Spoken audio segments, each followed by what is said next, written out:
est présentement chez Aquascape, le véritable leader pour tous les produits et accessoires pour les cascades et les bassins d'eau.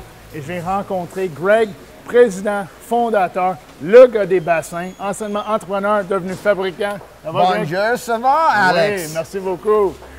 On vient ramasser aujourd'hui nos AquaBlocks pour notre projet. Donc, ces boîtiers ici, évidemment, ne sont pas assemblés, mais ils représentent la zone d'entreposage d'eau pour le système de récupération d'eau de pluie. Donc, on va ouvrir l'emballage, on peut assembler ces caissons et ils ont 95 d'espace vide. Donc, ça représente une énorme capacité d'entreposage d'eau. Ensuite, on va installer notre boîtier à pompe. Donc, ce boîtier est conçu pour recevoir la pompe. On va mettre la pompe dans le fond. Tout ça est le point le plus bas. Donc, comme ça, on peut prendre l'eau et on peut l'utiliser pour alimenter notre fontaine ou un système d'irrigation. Donc, tout ça va se cacher en dessous de nos pavés. On est prêt? On va changer de camion. Les terrasses ne sont pas perméables. Ce n'est pas parce qu'on ne voit pas l'eau qu'elle est gérée efficacement. Sur ce projet, les clients voulaient conserver la terrasse, mais voulaient agrandir leur espace. Alors, on se base sur le thème de bois et on installe la dalle Borealis dans un système imbriqué pour le palier supérieur. Par la suite, on descend une marche Prescott et on installe dans notre surface inférieure un pavé victorien perméable. On va unir les deux motifs ou les deux pavés en descendant avec la Borealis pour rejoindre nos victoriens et on va diriger l'eau de surface par-dessus notre marche dans notre système perméable ici. Pour préparer cet espace, on a procédé à l'excavation et on a retrouvé le sol in situ. Le sol in situ est le sol qui n'est pas dérangé ou affecté par l'excavation et ne requiert aucune compaction dans cette application. Par la suite, on a installé un sable de béton lavé qui ne contient aucune particule grossière qui peuvent endommager notre membrane perméable. On a par la suite installé une membrane géotextile d'un poids de 3,5 onces. C'est le minimum dans ces applications. On retrouve par la suite notre membrane imperméable qui couvre toute cette surface inférieure, assurant qu'on peut conserver l'eau puisque c'est un système de récupération d'eau de pluie. Et finalement, une deuxième couche de membrane géotextile pour assurer qu'avec l'installation de notre boîtier de pompe, de nos AquaBlocks et notre pierre de fondation, on ne perce pas la membrane. Dans le fond, ici, on installe le boîtier pour la pompe et on s'assure qu'il est bien nivelé. Tout est correct? Parfait. Maintenant, on peut procéder à l'installation des AquaBlocks, également d'Aquascape. Chaque AquaBlocks a une capacité de 121 litres d'eau comme entreposage. On installe 15 dans cet espace, ce qui va nous donner 1800 litres d'eau entreposée juste dans la partie inférieure. Par la suite, on va construire notre fondation de pierre nette et tout notre système perméable aura une capacité de 4500 litres d'eau pour alimenter notre fontaine décorative qui sera installée dans ce coin ici. On va entourer le tout avec le pavé Antica Noir Onyx pour compléter notre aménagement.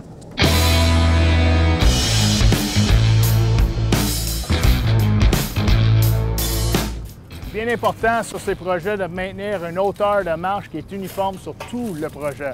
Alors, on valide les hauteurs de nos marches de la terrasse qui vont venir rejoindre la surface supérieure. Et on veut répéter la même hauteur pour notre marche qui va descendre et rejoindre la partie inférieure de ce patio. Maintenant, on va épandre la pierre concassée pour construire notre fondation. Ceci représente la partie imbriquée et imperméable. Alors, on s'assure d'avoir une pente qui va diriger l'eau autour de notre marche pour rejoindre notre partie inférieure qui est perméable. À l'intérieur de notre fondation se retrouve un système de collecte d'eau de pluie. Alors, on veut diriger l'eau ici pour l'utiliser pour alimenter notre fontaine.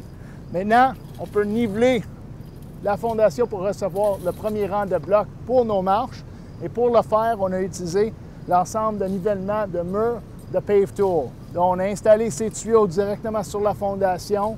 On utilise un niveau laser pour assurer qu'ils sont droits et de niveau. Après ça, on peut épandre la pierre 1/4 net pour créer un lit de pose pour recevoir ces blocs. Ensuite, on accote le niveleur, on tire et on a une surface qui est prête à recevoir les blocs. On peut retirer le tuyau, remplir cet espace avec la pierre additionnelle, assurer que le tout soit parfait et on peut installer nos blocs.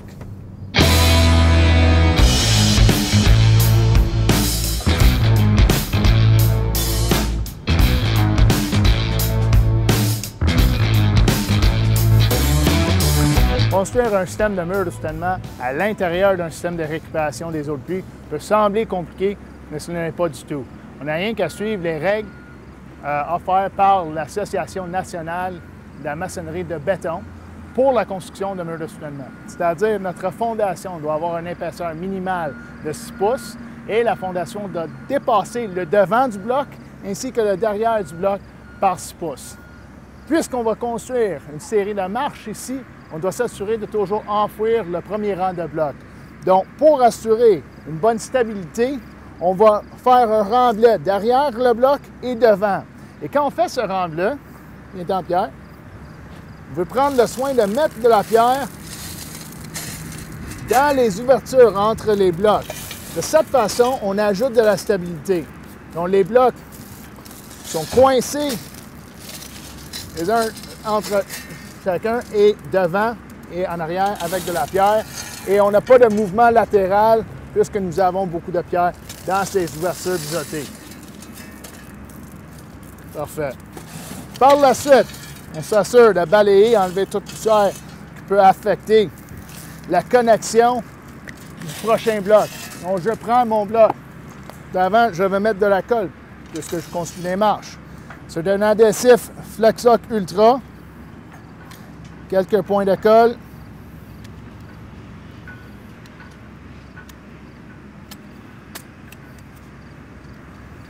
Et je peux mettre le prochain bloc.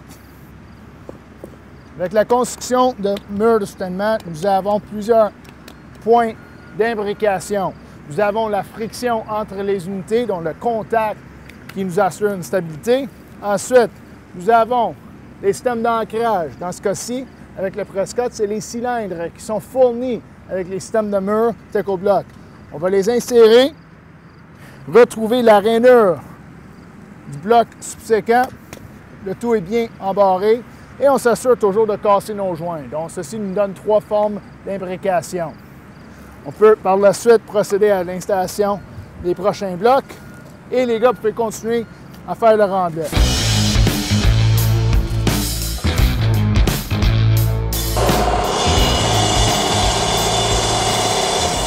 Ah non, non, non. Non. Arrête ça. Arrête là-ci. Non, on ne peut pas travailler de même. Regardez la boue sur les pavés, on doit tout nettoyer ça. Tout ça qui s'accumule. On prend l'eau dans une pompe, c'est tout sale. Il travaille sur une palette cassée. C'est dégueulasse, c'est inacceptable. En plus, un fil électrique réparé avec du duct tape dans l'eau. On arrête ça tout de suite. Couper à l'eau n'est pas l'équivalent de couper à sec sans poussière.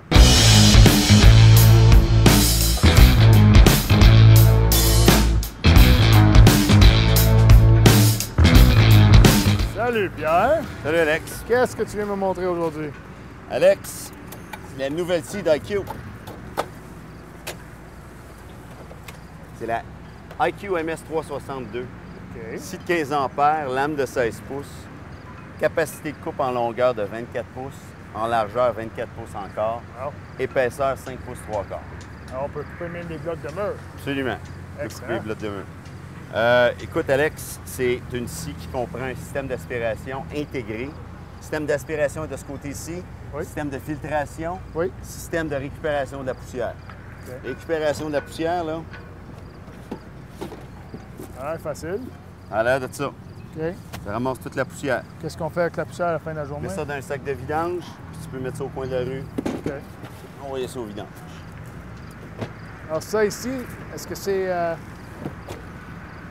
Ça, c'est comme les autres modèles pour nettoyer le filtre? Filtration, tu peux donner une rotation complète une fois par heure. OK. Et le fit va durer combien de temps? Le fit va durer à peu près 1 an. OK. Vraiment, une grande différence ici, c'est habituellement, aussi, toute l'aspiration se fait par en dessous. Oui. Là, je vois un tuyau ici, ça semble être relié à notre vacuum. Oui, bien, c'est notre système d'aspiration secondaire. OK. Tout ce qui n'est pas récupéré par l'aspiration primaire va être récupéré par l'aspiration secondaire en arrière. OK. Puis ce qui fait que c'est un système qui récupère 99,5 de la poussière. Wow. Même avec des gros blocs. Même avec des gros blocs. Et la roulette ici? Petite roulette, oui, c'est quand vient le temps d'entreposer la scie, la journée est finie, l'entrepreneur peut amener la scie dans sa remorque. Il va la traîner en position basse, peut la ramener à 90 degrés. La roulette va se mettre à rouler à ce moment-là. Peut la positionner contre le mur de sa remorque puis l'attacher. Après ça, tout est bon, puis il peut s'en aller à la maison. J'ai bien pensé. Dernière chose, oui. Position debout, position à genoux.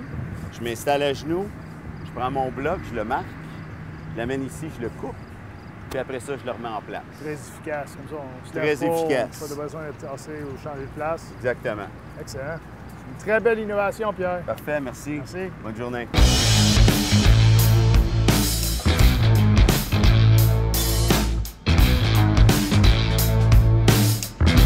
On a installé la dalle Borealis en utilisant un motif de pose semi-modulaire.